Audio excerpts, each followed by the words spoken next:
The morning mist hung heavy and cold, a damp shroud over the forest. My breath billowed out in white, bitter clouds. At my feet, the cold ashes of last night's fire pit were a grey stain of defeat. I just sat there, motionless, a hollow ache in my chest, my hands already cracked and numb from the biting cold. Behind me, Brenda was a still, silent figure, wrapped tightly in one of those silver emergency blankets, her gaze lost somewhere in the frozen trees. The silence between us wasn't peaceful. It was sharp, cutting. Colder than yesterday, her voice was as flat and cold as the air around us. "I know," I whispered back, not daring to look at her. "You said you could do it," she continued, each word a new splinter of ice in my heart. "You said you knew how." I shut my eyes. That was it. That was the wound. I couldn't bear her losing hope in me. I pushed myself to my feet, my body heavy with exhaustion, but a new resolve hardened within me. "Fire," I said, my voice low but firm. "Today, whatever it takes." I walked away from our miserable camp and into the frosted woods. The crunch of dry leaves under my boots was the only sound in the frozen world. Frost clung to every single branch, sealing everything in a layer of damp ice. Finding dry wood was going to be a nightmare. I tapped a fallen pine, damp just as I expected. I didn't give up. I used my knife, digging, burrowing deep under the rotten base of a fallen tree, and there, protected from the elements, I found it. A brittle, dry branch, the core, the heartwood. "I have to take it," I muttered to myself, a faint, desperate smile touching my lips for the first time. I began to carve. The blade flashed in the dim light as wood shavings fell, slowly, painstakingly, a spindle and a fireboard taking shape in my freezing hands. The forest was utterly silent, as if it were watching, holding its breath. When I got back, Brenda was still a statue of despair. She glanced at my handiwork. "Still trying the friction thing?" she asked, a clear note of doubt in her voice. "Hand drill," I corrected, my tone tight. I couldn't let her doubt infect me. I laid out my new altar, a piece of bark to catch the ember, and a small nest of the driest moss I could find. I rubbed my palms together, the biting cold stinging my skin, and tried to bring some life back into them. I set the spindle on the board, tensed my whole body, and began to spin. The wood protested with a high-pitched screech. My hands were already sweating from the effort, and the spindle slipped. I gritted my teeth and started again, faster, harder. The friction was a lie.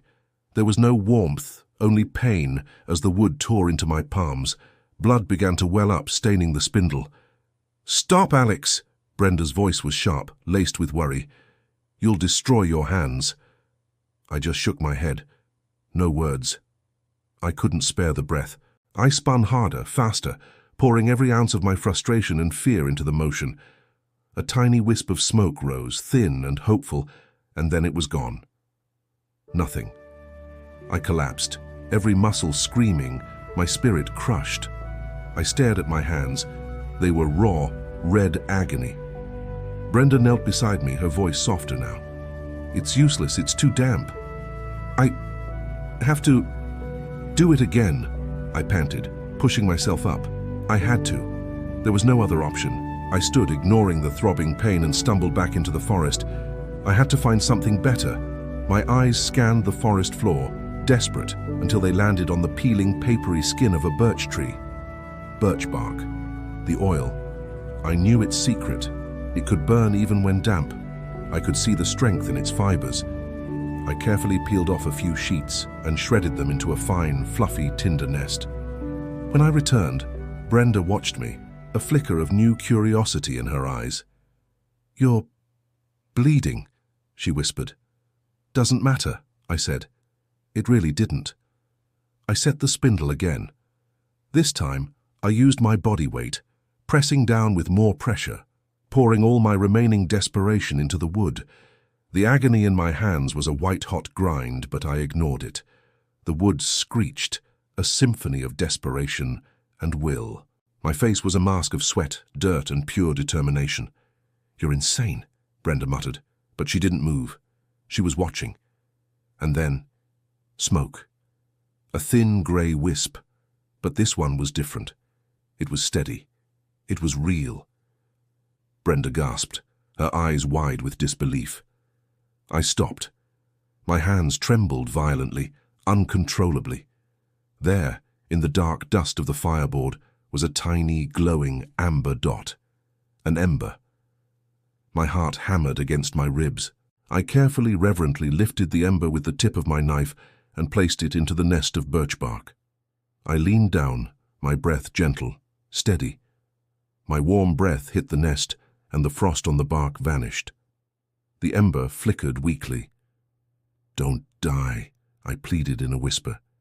"Please, don't die." I blew stronger, cupping the nest in my bloody hands. The oils in the birch began to ignite. A soft whoosh and then flame, orange, small, and the most beautiful thing I had ever seen. It was alive. The forest was silent again, but this time the silence was reverent. The tiny flame danced. Brenda dropped her blanket and crawled closer, tears cutting clean paths through the grime on her face. She finally broke. You did it." A shaky, strangled laugh escaped my throat.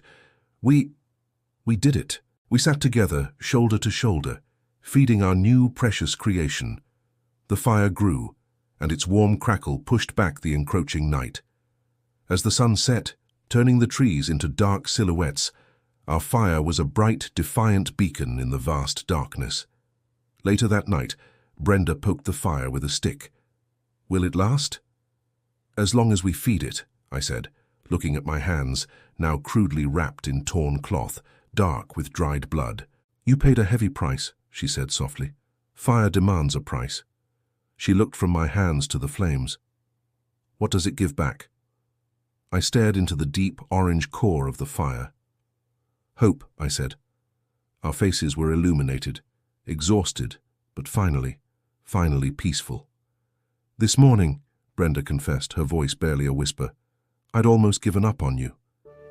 "I'd almost given up on me too," I replied, adding another branch to the fire. Sparks flew up, like tiny stars ascending into the dark. Fire demands effort, blood, and belief. But once it burns, it's medicine for the soul. I leaned back against a tree, feeling the warmth on my skin, a small, genuine smile on my face. "We're going to make it," Brenda whispered, looking from the fire to the 1,000 cold stars above. I closed my eyes, and for the first time in what felt like forever, I felt a sense of peace. We already did. That's the power of a single spark. It's more than just heat, it's a promise. Thank you for joining me on this journey. If this story resonated with you, consider subscribing for more tales of survival and the human spirit.